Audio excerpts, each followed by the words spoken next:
Olá, estudantes, sejam bem-vindos. Estamos iniciando nossa terceira aula da disciplina Sociologia Organizacional. Hoje vamos trabalhar a unidade 3 e também a unidade 4 do caderno didático. Nesta aula, você conhecerá os conceitos das ciências sociais e poderá refletir, por meio dos casos apresentados, sobre todo o processo de interação social do indivíduo no ambiente em que ele vive. Lembramos que a leitura atenta dos textos é de fundamental importância para o seu aprendizado. E não se esqueça, seu tutor está preparado para ajudar você no que você precisar. Então, vamos ao nosso tema de hoje? Na unidade 3, nós vamos estudar interação social, o indivíduo e a sociedade. Na unidade 4, o papel social, grupos e organização social. Quanto aos objetivos, ao finalizarmos esta unidade, esperamos que você seja capaz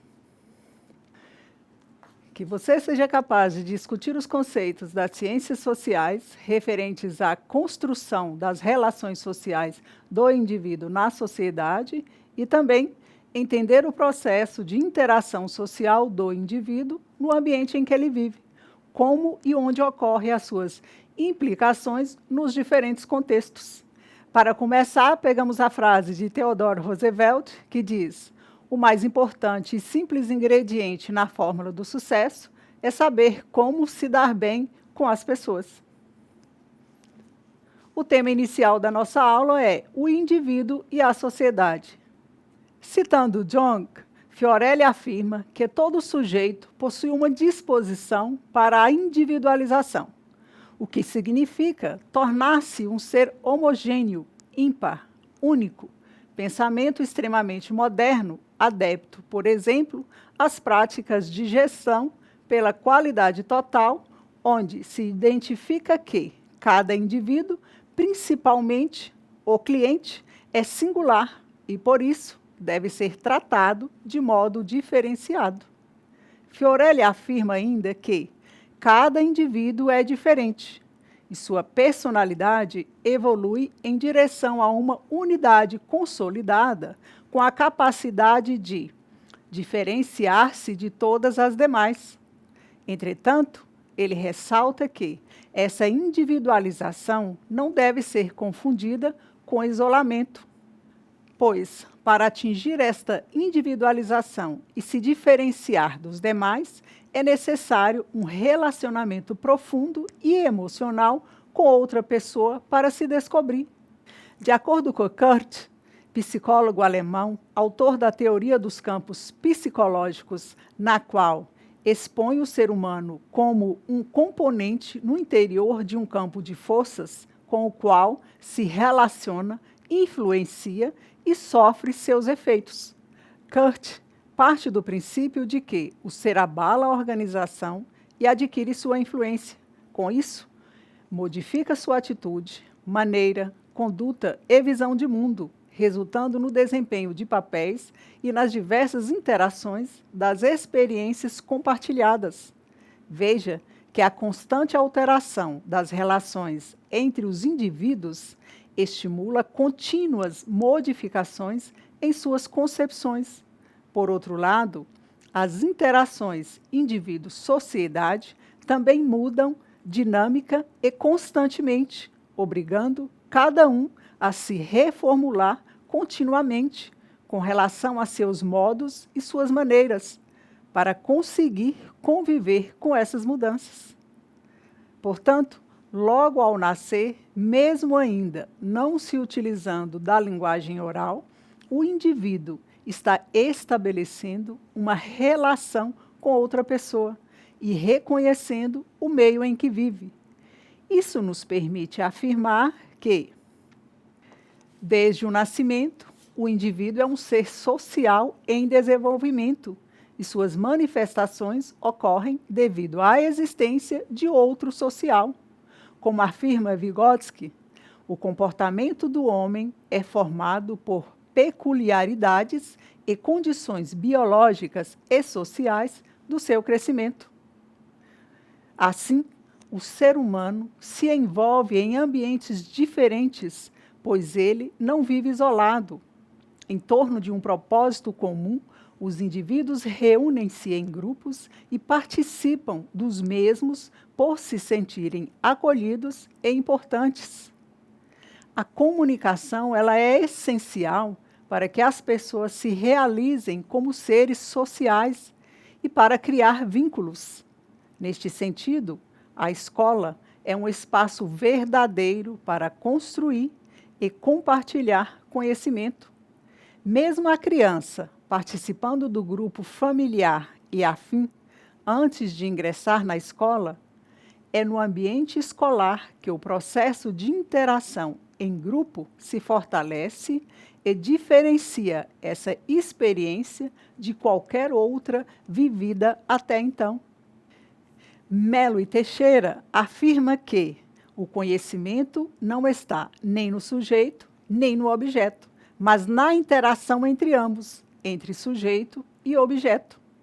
Para Vygotsky, é de extrema importância a interação social no processo de elaboração das funções psicológicas humanas. Ele afirma que a interação é o alicerce da vida social.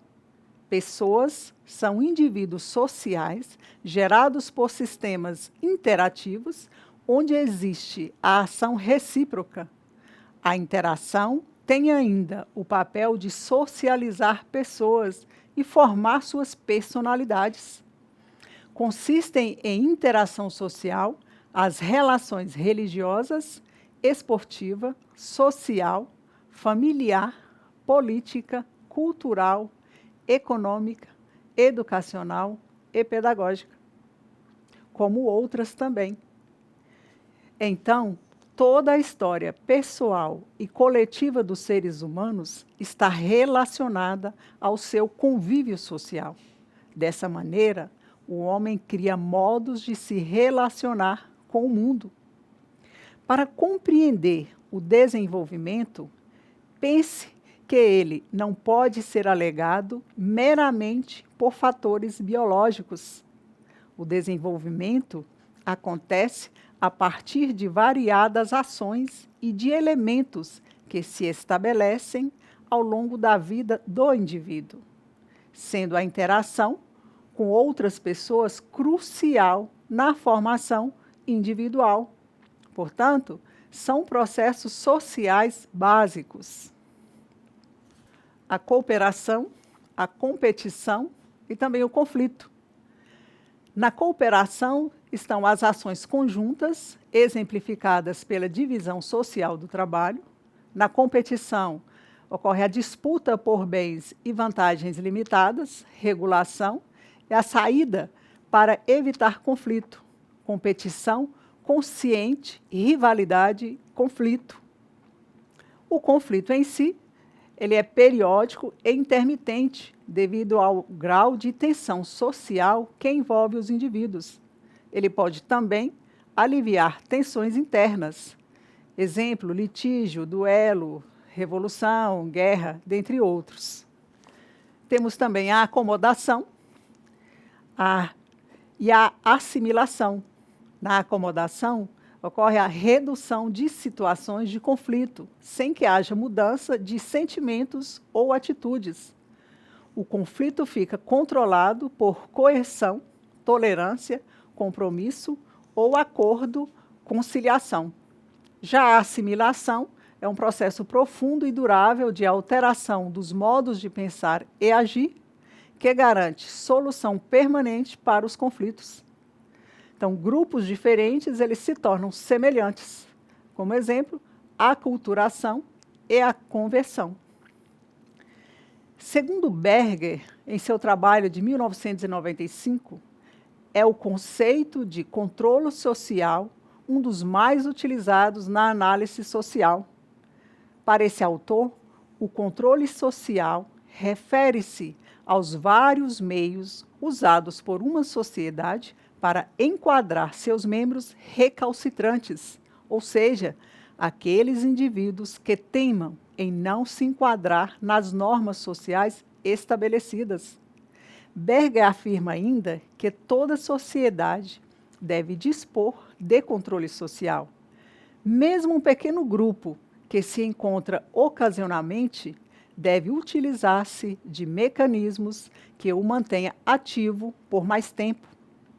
Fatores como o status, a posição e o papel social também são importantes na caracterização do tipo de interação social realizada. No caso do status, ele se refere a qualquer posição no sistema social, seja alta ou baixa. Todos ocupam posição definida nesta hierarquia social. Desde banqueiros, motoristas e estudantes, cada posição ela está associada a privilégios, deveres e também a direitos. Segundo Berger, a existência dessa hierarquia se deve ao conceito de estratificação social, o qual determina que toda sociedade compõe-se de níveis interrelacionados em termos de ascendência e subordinação, seja em poder, privilégio ou prestígio. O autor ressalta ainda que a riqueza pode ou não simbolizar poder. Por exemplo, determinadas atividades que independem de posição econômica ou política podem estar ligadas ao prestígio e não à riqueza. De acordo com Dias, 2008, um dos mais importantes processos sociais é a capacidade que possuem os indivíduos e grupos sociais, entre os quais as organizações, de modificarem o comportamento de outros grupos ou pessoas. Processo esse denominado de poder. Porém, uma pessoa pode ter vários status no mesmo tempo. Ele pode ser cidadão, professor, pai, marido, coordenador, dentre outros papéis, existindo, assim, vários estratos nos quais o indivíduo, ao longo da sua vida, interage em diferentes posições de poder ou prestígio. Vamos ver exemplos desses estratos?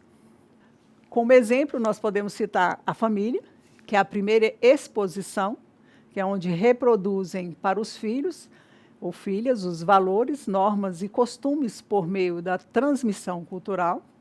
Os pequenos grupos, as chamadas panelinhas, que é o estabelecimento de relações estreitas de solidariedade e compromisso grupal, como exemplo, a maçonaria, grupos de autoajuda. E a escola, que é onde se tem o primeiro contato com as burocracias, regras coletivas e também a meritocracia, onde as relações informais da família, elas são substituídas por relações formais, mais impessoais. Temos também os grupos de status, que variam ao longo da vida, primeiro definido pelo sexo, depois pela idade, depois por renda, consumo, comportamentos prevalentes em grupos ocupacionais. E na fase adulta, o indivíduo adquire gestos, gostos por leituras, linguajar próprio, consumo específico e assim por diante. Temos os grupos de referência, onde são simbolizados os modelos de comportamento, geralmente a partir de artistas de televisão, jogadores de futebol, políticos, entre outros. Observe que o impacto dessas conexões sociais é notável no bem-estar dos indivíduos. Essa interação constante não é favorável apenas psicologicamente, mas interfere direto na saúde física e mental do indivíduo. Tanto que pesquisadores alertam as autoridades da área da saúde para levarem a solidão tão a sério quanto os demais riscos, como o tabagismo e o alcoolismo. Vejamos. A importância da participação em grupos, ela está em que, quando alguém é conectado a um grupo e se sente responsável em relação a outras pessoas, esse senso de propósito e de significado, ele se traduz em ter mais cuidado consigo e em assumir menos riscos. Estamos localizados na sociedade não só no espaço, como também no tempo. Nossa sociedade, ela constitui uma entidade histórica que se estende temporariamente além de qualquer biografia individual. A sociedade nos precedeu e sobreviverá a nós. Nossas vidas não são mais do que episódios em sua marcha majestosa pelo tempo. Em suma, a sociedade constitui as paredes do nosso encarceramento na história, conforme nos coloca Berger 95. Então, pessoal, como está o entendimento de vocês? Acompanhe pelo seu caderno didático. Lembre-se, a leitura atenta do mesmo é fundamental para a compreensão do conteúdo. Vamos agora ao nosso próximo tema, tecnologias em rede. A pesquisadora e jornalista Raquel Requeiro, 2009, em seu livro, ele chama a atenção para um movimento que se amplia de forma alarmante entre as pessoas de diversas faixas etárias. O que ela denomina aí são as redes sociais na internet. Para esta autora, esse fenômeno ele está alterando profundamente as formas de conversação, organização e mobilização social. Entre elas, podemos citar aí o Facebook, Twitter, blogs e outros mensageiros momentâneos utilizados pela internet que unem pessoas e interesses em uma relação virtual que não se estabelece. No 9º Seminário de Pesquisa em Educação da Região Sul, Melo e Teixeira apresentam um artigo que contribui com conceitos para a discussão sobre a virtualização proposto por Leve. Mas o que é virtual? Leve, ele define virtual como tudo aquilo que existe em potência, mas não em ato. Ele pode ser caracterizado como virtual sem necessariamente se questionar sua existência, explicando que o virtual não se opõe ao real, mas ao atual. Segundo a teoria de Leve, podemos afirmar assim que cada entidade possui um conjunto de virtualidades dependentes de fatos imediatos para se tornarem concretos. O recurso de virtualização, que não depende das tecnologias, é com certeza intensificado pelas tecnologias, as quais, ao estabelecerem um processo simbiótico com o indivíduo social, possibilitam uma espécie de reconstituição localizada da nação com uma realidade própria, uma cultura específica, uma vontade particular de ser mundo. Encontram-se as maiores possibilidades de uma utilização mais racional e mais humana das novas tecnologias numa espécie de regresso ao artesanato, à criatividade, à beleza, ao sentido da vida, conforme nos coloca Santos. Para refletir, vamos examinar as mudanças econômicas. Em relação a estas, podemos observar alguns fatores que resultaram na carência de valores sociais.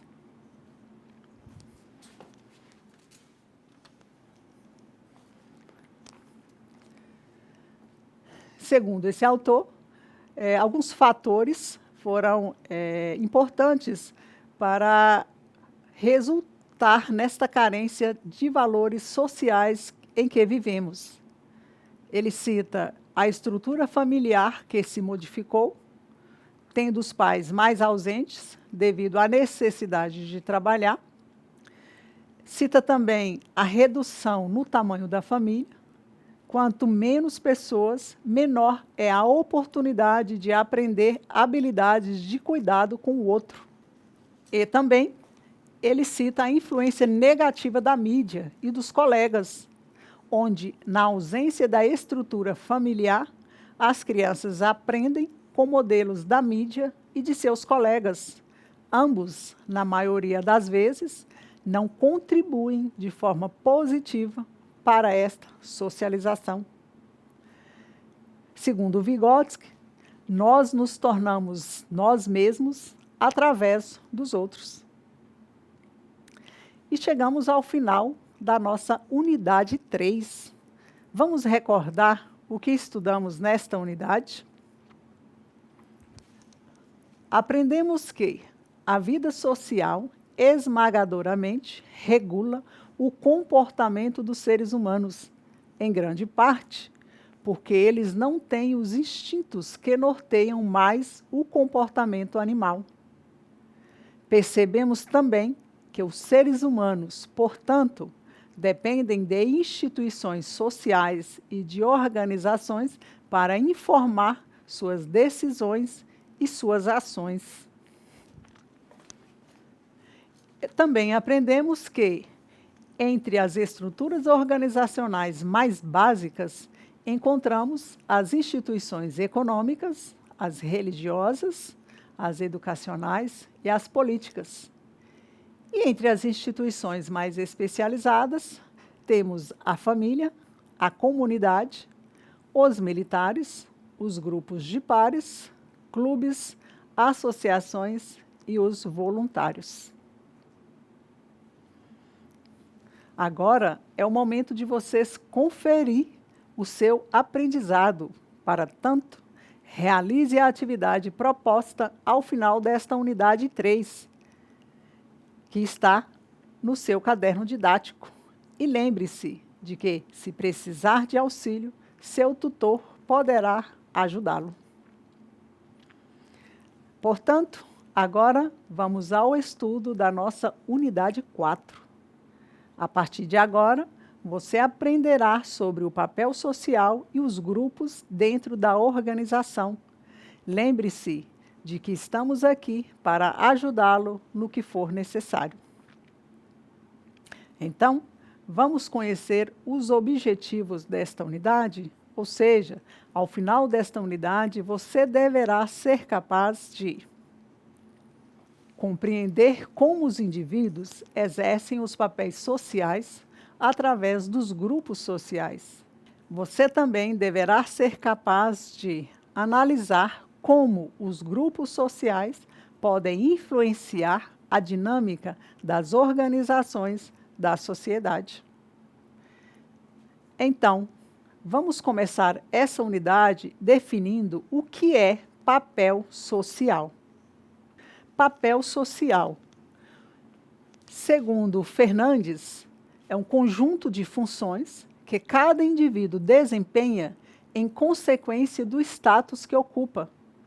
O papel social é o papel dinâmico do status. Se não desempenhado satisfatoriamente, acarretará pressões e coerções. Portanto, os estudos sociotécnicos expõem a definição de identidade social e apresentam como o ser humano produz ativamente a sua identidade, com base no sentido que concede à sua ação no círculo de trabalho. Salientam que não é possível a motivação da pessoa, pois esta procede de fatores intrínsecos e identitários dos atores sociais. Perceba que, desde suas escolhas e do sentido que concedem à sua ação, as pessoas agem em sociedade, relacionando-se com os outros e colaborando para o mundo social em que vivem, baseados nessas interações. Assim, são formadas e institucionalizadas as regras que compõem o sistema social com o qual os indivíduos interagem. Depois, essas regras atuarão nas escolhas do indivíduo, nos padrões culturais e nos mecanismos de decisão. Vejamos esta questão no ambiente organizacional, conforme o papel que as empresas devem realizar na sociedade atual. Neste sentido, Hobbes assegura que, Segundo Hobbes, mesmo as organizações de hoje, sendo mais socialmente responsáveis do que em qualquer outro momento do passado recente, elas continuam a ser criticadas por sua falta de responsabilidade social. Mas o que aconteceu foi que as expectativas da sociedade em relação ao que é considerado conduta adequada se evoluiu mais rapidamente do que a capacidade da empresa em melhorar seus padrões. Assim, ainda que as empresas possuam hoje mais consciência social, a percepção do público é que elas ainda têm muito que melhorar.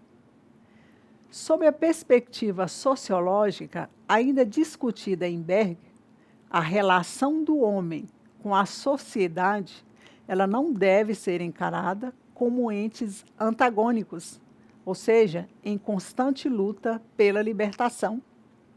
Na verdade, o autor afirma que, apesar das supostas prisões resultantes da unidade anterior, podemos notar que há uma aceitação do indivíduo com esse citado controle social, poder da sociedade ou regras e convenções pré-estabelecidos pela sociedade em que vive. Neste sentido, o papel social, segundo Berg, fornece um padrão a ser seguido, trazendo intrínsecos emoções e atitudes relacionadas às circunstâncias vivenciadas, como, por exemplo, o sentimento de maior humildade ao ajoelhar-se, de paixão ao beijar alguém e de habilidades marciais ao vestir uma farda militar. Observe que o papel social constitui a identidade do indivíduo. Algumas são triviais, porém, outras exigem maiores alterações comportamentais. Por exemplo, um colaborador pode, de zelador, passar a ser vigia noturno, e um clérigo pode passar a ser oficial do exército. Fica claro para vocês? Agora, vamos ver o que são grupos e organização social. Grupos e organização social nada mais é que conjuntos de indivíduos que interagem uns com os outros durante certo período de tempo. Portanto, observe que fazemos parte de diferentes grupos de pessoas no decorrer das nossas vidas, muitas vezes por própria escolha ou, às vezes, por motivos que não dependem da nossa vontade.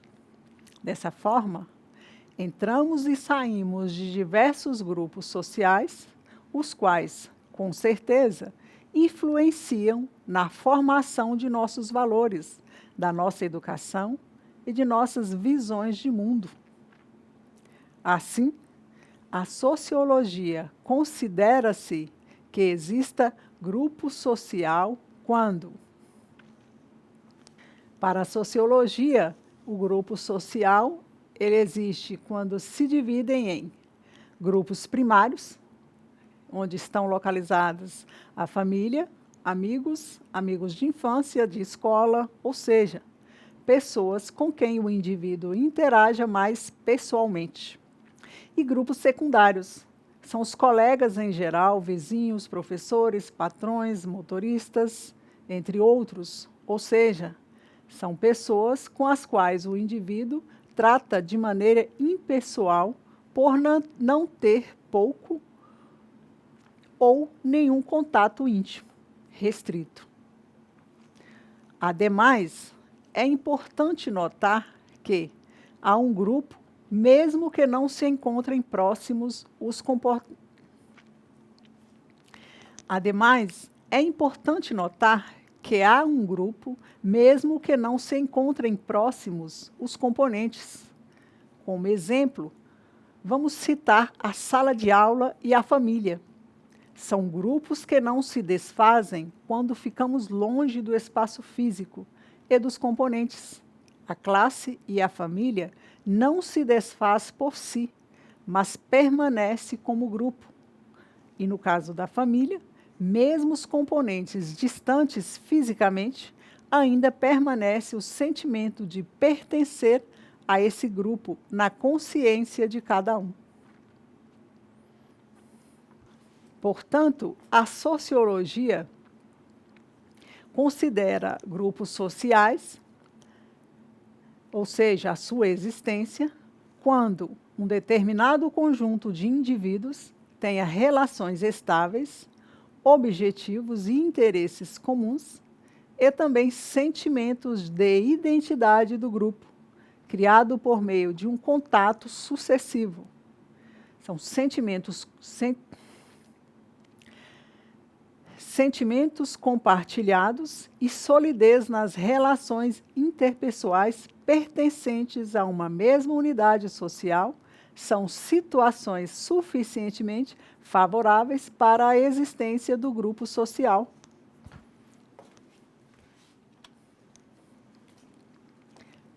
Para Paulo Silvino Ribeiro, podemos ter grupos sociais de participação e de não participação. Ou seja, são grupos com os quais temos ligação ou não. Pertencer ou não a um grupo definido será elementar para definir nosso comportamento em relação ao outro, semelhante ou diferente. Lembre-se de que, além desses grupos, podemos ter outros grupos que nos guiam e servem de critério para as nossas relações sociais, como os normativos e os comparativos, os de referência positiva ou negativa. Segundo Lakatos, a sociologia classifica algumas categorias sociais como as principais e mais significativas para o estudo sociológico. Neste caso, estão, portanto, as categorias de parentesco, riqueza, ocupação, educação, religião e outros biológicos, como sexo, idade e cor da pele. Todavia, é importante entender que, se por um lado temos o direito de possuir certa identificação ou não com algum grupo, por outro lado, temos o dever de fugir da discriminação e do preconceito de toda e qualquer natureza das pessoas que estão em outros grupos. Lakatos, 1982, ressalta que podem existir grupos intermediários cujas características das relações primárias e secundárias se mesclam sem haver preponderância de um ou de outro grupo. Outro fator em destaque é a interdependência entre os grupos primários e secundários, na qual um não existe sem o outro. Vamos conhecer melhor esses grupos? Um grupo primário se constitui naqueles fundamentais para a formação da sociedade. Os grupos primários são caracterizados especialmente pela íntima relação e pela proximidade. Já o grupo secundário, faz oposição ao grupo primário, ele é caracterizado por ter elementos passageiros, formais e impessoais.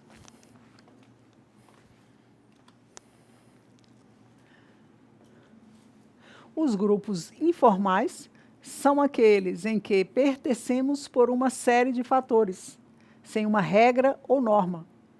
Podem também ser compreendidos como grupos primários por serem pequenos e a relação entre as pessoas é por causa da semelhança e afinidade. Neste caso, o objetivo principal da relação é ela em si, e não uma maneira ou modo de se alcançar algo. Como exemplo de grupos de relação informal, nós podemos citar os grupos de amigos, como no clube, na escola, no trabalho, no bairro. Podemos fazer parte de um mesmo grupo apenas por estudar na mesma escola. Porém, isso não quer dizer que todos os estudantes dessa escola são amigos. Os grupos formais, eles são marcados pela alta racionalidade. O indivíduo que a ele pertence, ele está pautado por regras, uma burocracia racional legal, leis, e quando as relações sociais são feitas por intermédio de dispositivos contratuais, por exemplo, em uma empresa, e também podem ser classificados como grupos secundários. Segundo Bernardes e Marcondes, 2001, deve-se planejar a expansão de uma organização comercial, por exemplo, ou a criação de uma nova a partir da identificação das necessidades do seu público-alvo, o cliente. Em seguida, determinar as funções exigidas para oferecer o produto ou serviço de maneira satisfatória. E, por fim, definir os grupos formais necessários para o desenvolvimento das funções delineadas. A partir desse planejamento, temos a estrutura básica de uma empresa. Portanto, sem a formação dos grupos, não há empresa. No contexto das organizações públicas, Pires e Macedo, 2006, salienta que a luta de forças se manifesta entre o novo e o velho, ou seja, as inovações e as transformações das organizações no mundo moderno ante uma dinâmica e uma burocracia arraigadas. Ainda, segundo esses autores, as organizações públicas se deparam com a necessidade do novo, tanto em aspectos administrativos quanto em políticos. Mais que isso, necessitam criativamente integrar aspectos políticos e técnicos, sendo essa junção inerente e fundamental para as ações nesse campo, conforme nos coloca Pires e Macedo. Essa junção é fundamental para que as organizações públicas sejam capazes de desempenhar sua função basilar, que são os serviços eficazes à sociedade, a partir de uma gestão baseada na ética e na responsabilidade socioeconômica, cultural e também ambiental. A responsabilidade social de uma organização, seja do âmbito da administração pública ou privada, se assemelha no sentido de que, segundo Dias 2008, deve se constituir como uma gestão em função das demandas e interesses de todas as chamadas partes interessadas que se relacionam com a organização. O trabalho da gestão pública, com a transparência de suas atividades, programas voltados para o bem-estar comum da população e a devida prestação das contas estatais, são alguns dos deveres básicos dos gestores em busca de uma administração ética e responsável. Assim, chegamos ao final da nossa aula. Então, vamos relembrar o que estudamos?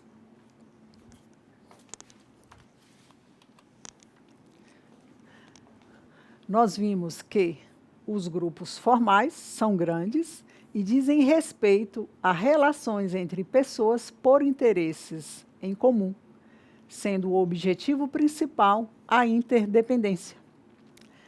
As relações são apenas um meio para atingir o objetivo em comum.